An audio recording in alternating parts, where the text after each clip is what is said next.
Welcome to the Refuge, a Circ podcast to share our research with practitioners and communities. We are starting today's episode with Fida's story of her experience as a young refugee, recorded and shared with the permission of JU, a Toronto-based charity committed to sharing human rights stories through the arts. My name is Fida. I'm 12 years old and I'm from Syria. I'm happiest when I'm with my family. Honestly, I don't have friends here yet, but I wish to make one special friend. In Syria, I had a friend named Farah and we loved each other. We left Syria to go to Jordan, and on the way they started shooting at us and I saw people dying in front of my eyes. Farah died in front of me. The others were fine, thank God. When we went to Jordan, the people weren't nice to us at all, though a few families were good. Many said that we stole their land and that we're bad people. They forbid Syrians from working in Jordan, but thank God we managed. In Damascus, my father had a shop and one day the government came and arrested him at work. My mom didn't tell us that our father was in prison, but I overheard her talking to my grandma once, and I heard her saying that he had been arrested. It was a big shock for me. My mom tried to calm me down and convince me that Dad was still working, but I didn't believe her. It doesn't matter where I am. All that matters is for me to feel safe, and when I'm with my family, it feels like I'm back home. I saw some of my friends' parents die in front of my eyes, so I'm thankful to God for keeping my parents with me. I love Syria. It's my first country. I was born and raised in it. For me, it's like a second mom.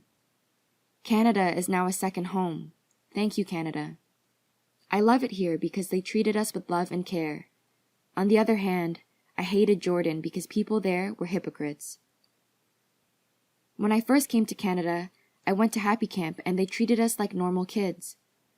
They were very nice to us and greeted us kindly by gathering all the Syrians in one place and making us one whole family. I'd like to give some advice.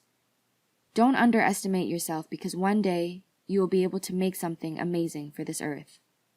Thank you for listening.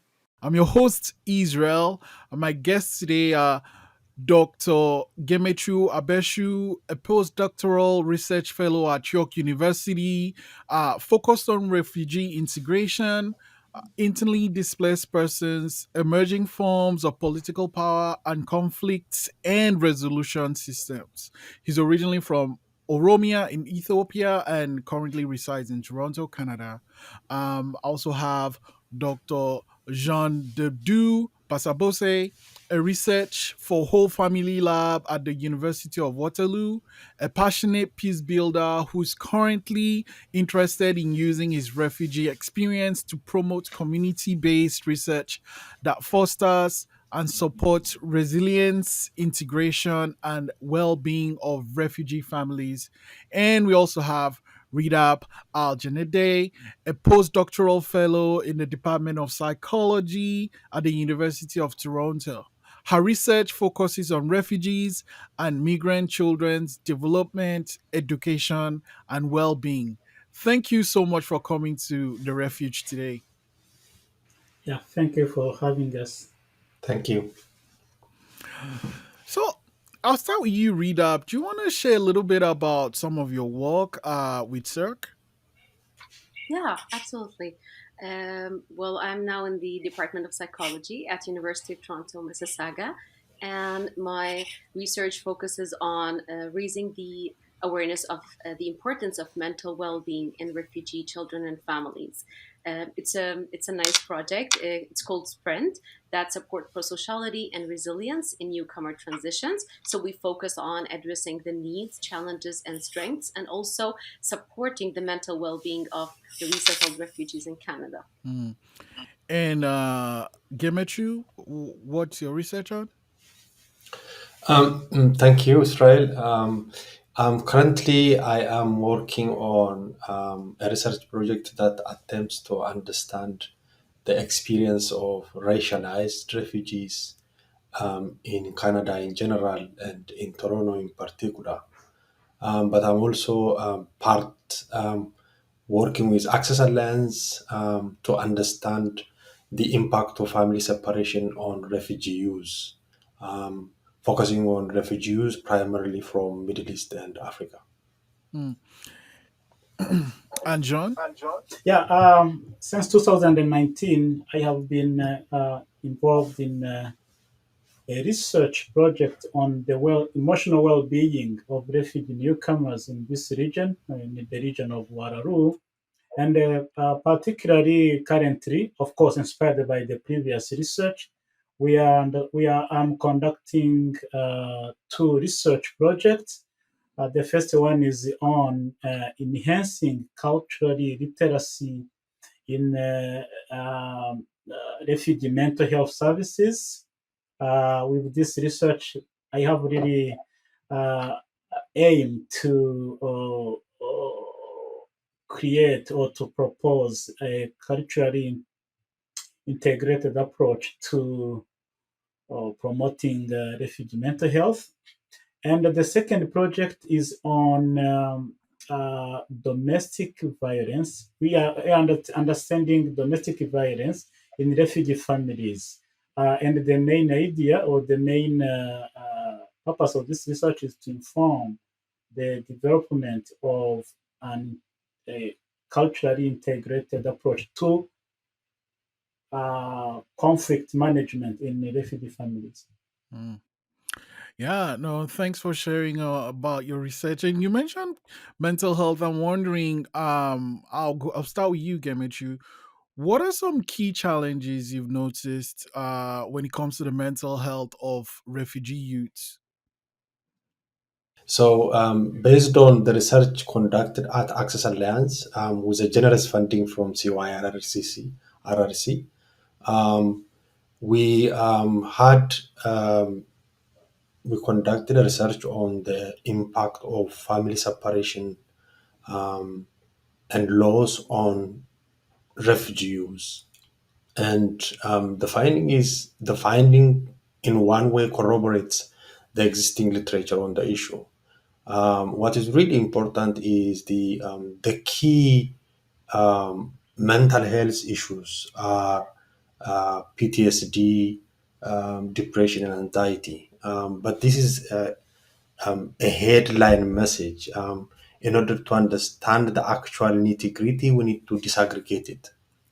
Mm, One, unaccompanied refugees are more prone to PTSD, trauma, and stress more so than accompanied refugees.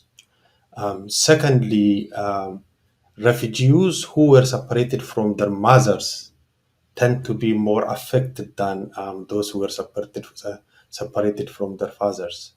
mm, So it is really important to kind of disaggregate and look into the nuances when we speak about mental health challenge affecting refugees.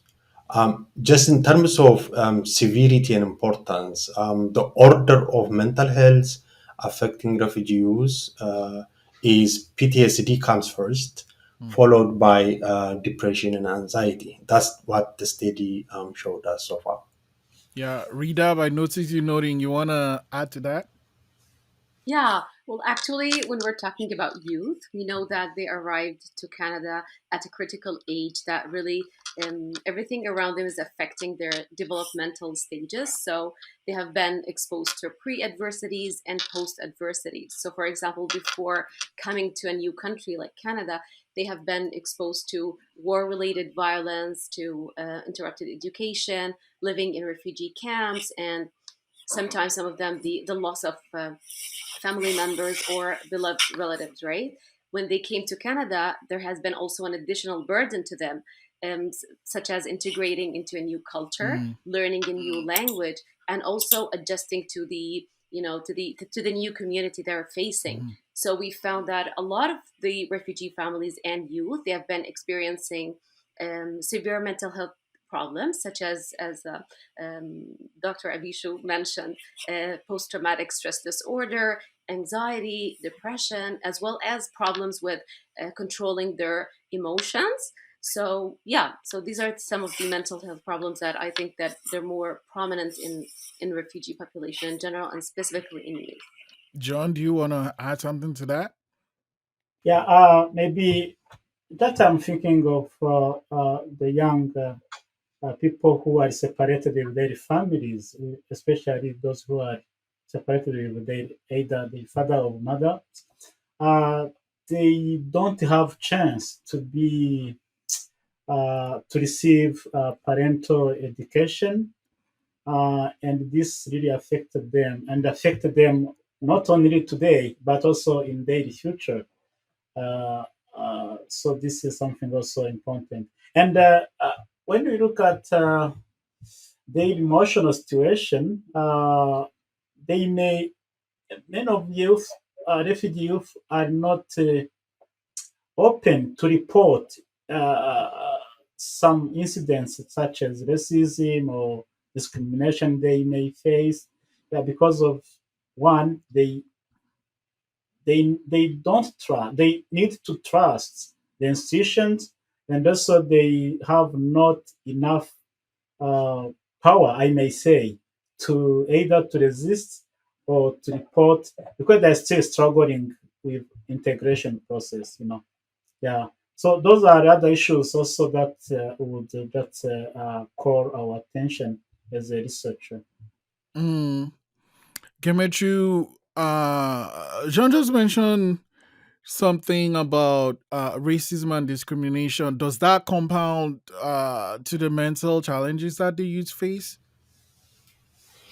In a way, yes. Our study did really directly look into how racism and discrimination affect mental health, Mm. but there are findings that speak to it. For instance, refugees, when they were brought to schools, because of their age, most of them didn't really finish school. They felt they were discriminated against because of their race, because of their accent, um, because of their religion, and so on, which kind of um, reinitiate the past trauma. So Jean speaks brought up a very good point about how refugees uh, relieve the trauma that they faced before coming to Canada. Bear in mind that most of them come from conflict-prone areas. So they faced violence, be it domestic or conflict or what have you. So when they come here and experience discrimination, they tend to be cornered and relieve the trauma and the distress and all that. So yes, discrimination and racism plays into the mental health challenge that refugees experience here in Canada. And Mm. this is generally established literature. I mean, it's not just specific to Canada. Mm, mm, mm. Something that you mentioned is the difference between accompanied and unaccompanied youths. Let's talk a little bit about the accompanied youths, people that are in a family unit. What roles, if any, does a family play when it comes to the mental health challenges of the youths? Rita? Yeah. Well, accompanied youth, when we talk about accompanied youth, we're talking about like their family and community. They are the social domain for them. So the family, the well-being of the family is reflecting on the youth, right? So if the parents are facing PTSD or anxiety, that will also reflect on the Mm, children and the youth. So we're here, we're not looking at individuals only, we're looking at the whole, a system from the family, the community, and every member in their social domain. mm, So I believe that the family plays a huge important role in affecting and supporting the youth or the children within a mm, family, because their well-being is also part of their children's well-being. mm, mm, mm. Jean, do you have something to add to that? Yeah, for youth living with their families, Mm, uh, yeah, they okay. I may say that they are lucky because they are other youth that are unaccompanied. But though there is a positive aspect of living with their families, but there are also some challenges in terms of managing the relationships, dyadic relationship, or parent and children relationships, especially for example, during the COVID time, where families were everyone had to stay at home. There have been questions around safety of staying at home Mm, during that particular time, whereas young people are they sometimes not want to comply with those kind of heavy rules, and they want to go out and explore. And parents have fear of having them getting contracted of COVID. So those situations also have created numbers of conflicts. Of course, in addition to the pre and during and post migratory stress that or experiences that they have lived in the past. mm, mm. Just thinking there are refugee youths dealing with trauma, mental health is a part of it. There's a stigma with sharing or talking about that.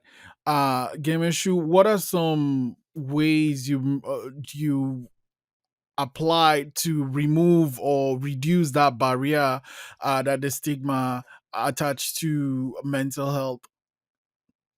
Our research has shown that, and bear in mind, most of the refugees come from Middle Eastern and African countries where mental health issues to this day are a taboo. They are not openly discussed neither within a family or in the wider community. And it is not expected that as soon as they arrive in Canada, they change and openly speak about it.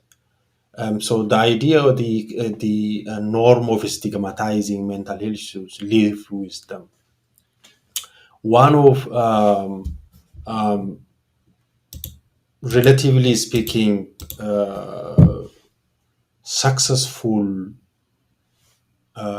approach was to engage them in a group art exercise where they express their mental health issues without actually using words. Mm, Um, so there are several quotes. I mean, given the time, I will not be reading it, but there are several instances where they explicitly state they don't know how to speak about it.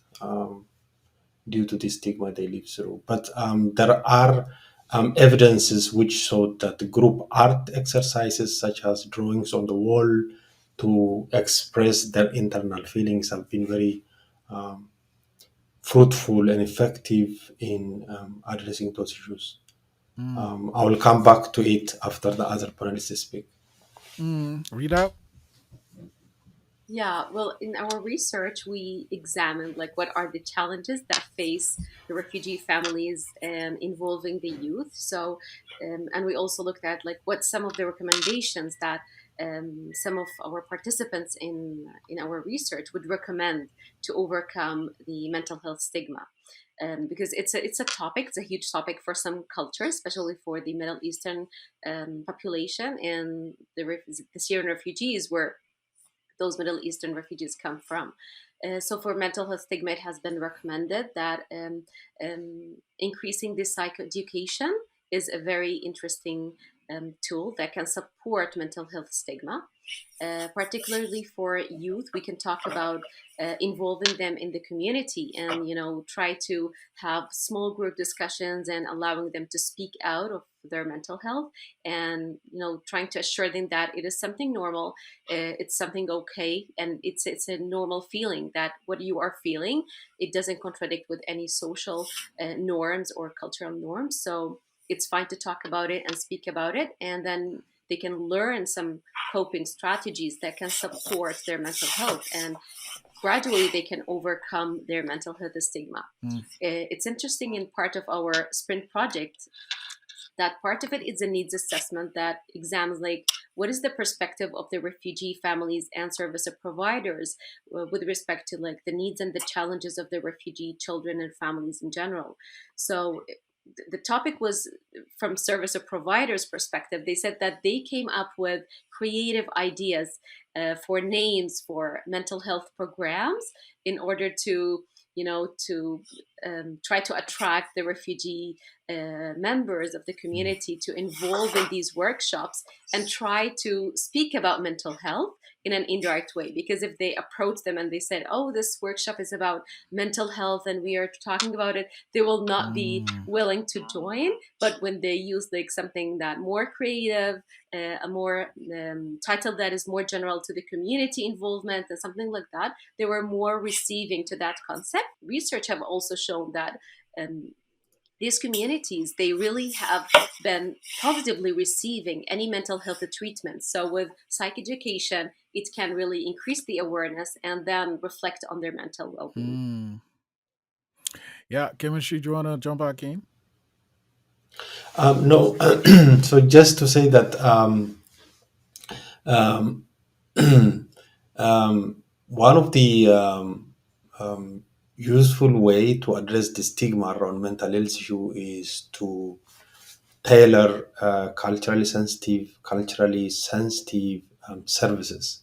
We are in Canada and we're speaking about Canada. Of course, there are services, but there are findings which show that some of those services are not culturally sensitive enough. Mm. I will tell you about the story of one girl who was sexually abused back home before coming to Canada, and because of that, she lived through trauma. So when she came here, people who know about her stories tried to nudge her to speak openly, but she refused because it's not just the mental health issues, but the causes of the mental health issues themselves could be stigmatized. So culturally sensitive services and addressing issues of language as well, even if you want to speak about it. Um, um, Language could also be a barrier. So these could be areas where to further think about and address. Mm. Mm. Thanks for adding that, because language is something that is a barrier, just that, and then culture differs. Like I myself moving from uh Nigeria, then living in South Africa, moving here, there are things that well, a little bit of a shock to me. So I can't even imagine someone that comes with trauma and trying to. So yeah, but talking of that, Rita mentioned coping strategies, and I'm thinking, Jean, what are some coping strategies you've noticed help the youth that are facing mental health challenges? Uh, that's it to add what Redab and Gemechu was saying. Hmm. In addition to having or to ensuring that services are culturally sensitive and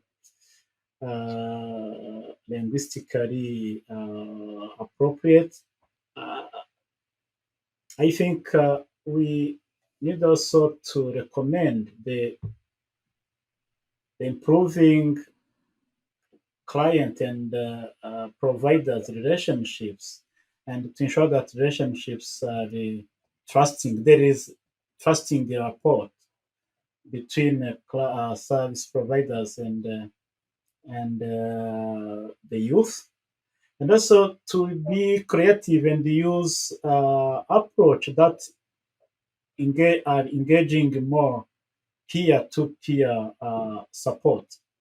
That would be interesting for especially for youth, because they may be willing open up to their peer youth than someone else.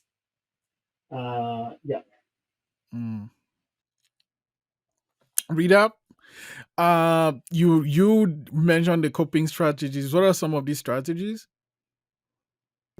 Yeah, I would like to add to what Jean has Hmm. said is that some of the coping strategies is the mentoring programs that can be done between the refugee youth and members of, like, youth from the community, because this is not only will exchange the experiences between the two people, but would also save the personal and the cultural identity of the refugees, because it is very hard for them just like to adjust to the new culture. But like I think a blend of a new culture and an old culture in a way of an acculturation, we call it, it can be like work really perfectly. So I emphasize on the point of mentoring programs, not only for youth but also for families and children.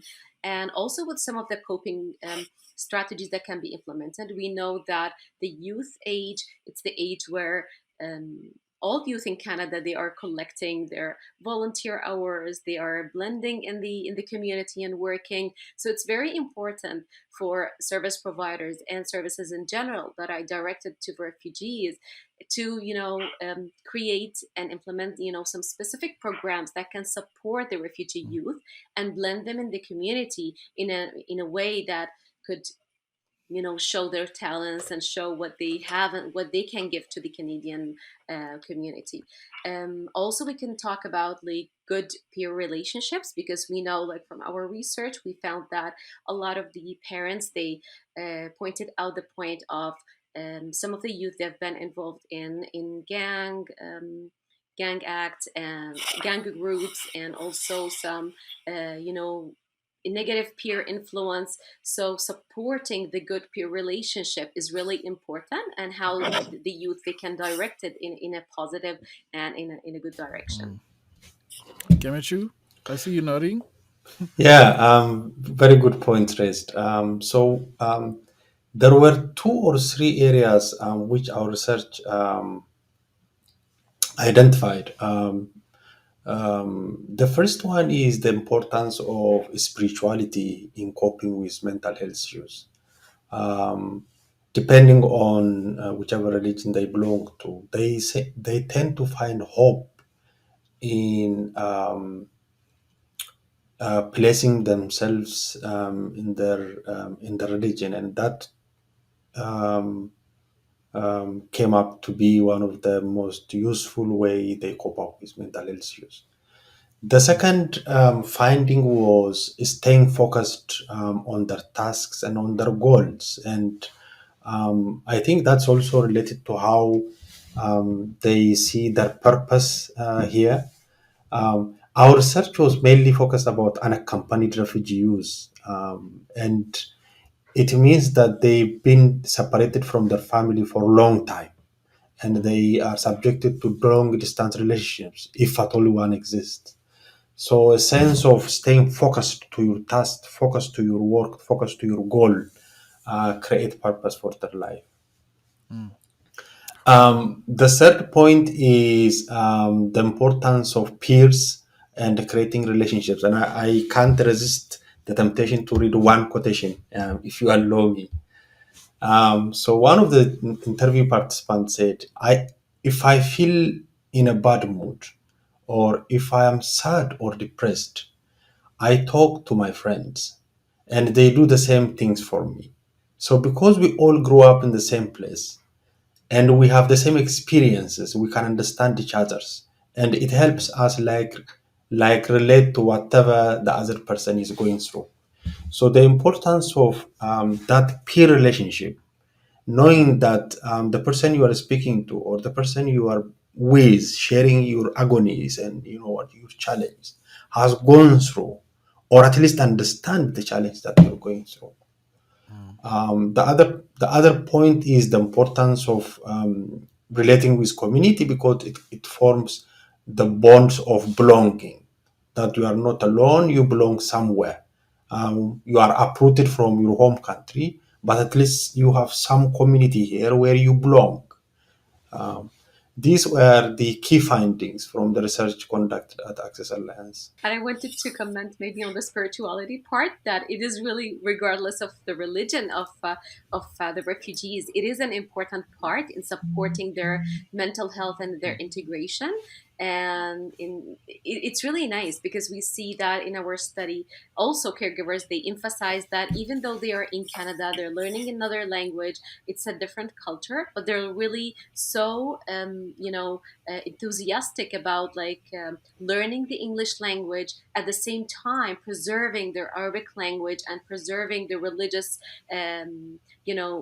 practices, worshiping, because these also, for in terms of like the Middle Eastern culture, it acts as buffering the incompatible majority of the culture of the majority country, right? Because like they're different cultures, but when you're more connected to your religion, you can like be more aware of what is correct, what is wrong, and like in which direction you would like to go, especially for the youth. Wow. This is really, really enlightening conversation. And I have so many questions, but I want to tidy up by asking you all this same question. I'll start with Jean Yu. What are some recommendations for working with and helping youths with mental health challenges? I have been working with the University of Waterloo and the Sanctuary Refugee Health Center. And one of the key key element or key aspect of the work at Sanctuary is to make sure that the service is trauma informed uh, and to prepare or to equip uh, service providers with this understanding of what does it mean a trauma informed service. What about possibility of traumatization, especially during the crisis, like we faced a crisis 2 years ago with the pandemic. And make sure that the service providers are ready to accommodate the behavior or attitude or that of the youth. That is the best that will lead them to help them effectively. And another recommendation is okay, applying. I always believe in applying socio-ecological approach to those this problem because it is a way to engage multi-stakeholders in the process because organizations provide service providers uh, uh, having or building different partnerships may work together collaboratively to address the problem. What service is not available here, it may be available in other organization. So those are just a few of recommendations I can give. Gemechu? Um, Mental health issue, by its very nature, necessitates the participation of all relevant stakeholders if it is to be mitigated. So it can't be left to, for instance, the refugees themselves or the parents or the service providers alone. It is very important that all stakeholders play their role, including the community in which they live. But for now, I will just emphasize one point, and that is working on ensuring that services are available and accessible and are culturally sensitive. Um, because just to reiterate the fact that we're speaking about refugees who come from totally different cultural background, and it is really vital that the services available are accessible to them, and that they use the refugees have an assistance in terms of language as well. And I just want to emphasize that among other so many recommendations, because the service of provision need to be institutionalized, and with that regard, availability and accessibility of services. But bearing in mind, mental health issues cannot be addressed only by one stakeholder. And Rita.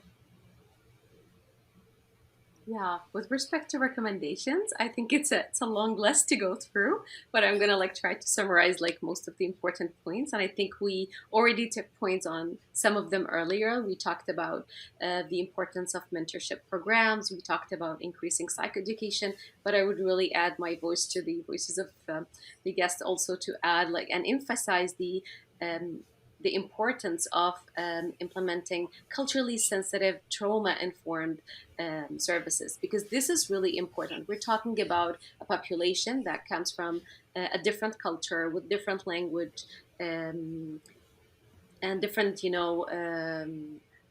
social norms. So when we're talking about, it starts well, it is like kind of like a whole system. So first we can talk about the services. They need to start to building a trust with the refugee community and addressing like the needs, and that can only be done by talking to the refugee community and involving them, and addressing their needs. It's very important to understand the refugee population in general, like what is the family structure of this refugee population, what are their linguistic needs, and what are their cultural norms, in order to address uh, their needs and support them, and also involving them and then respecting their needs and try to address them in a way that will support their mental health. And yeah, so I think that this is the most important point that I would Yeah, I like. want to add something else. Uh, I have been just underlining that when working with refugees, please, sometimes they are considered as a victim, uh, but I want to see them as people who have been made the victim, and they can do something. So it is important to engage them, to make sure that they are participating. All those initiatives done for them should be done for and with them. Yeah, that was amazing. John, Gemechu, and Rita, thank you so much for sharing your experience, expertise, and the research you've done. Thank you for the amazing work, and thank you for coming to the Refuge today. Thank you. Thank Thank you you. very Thank much. you.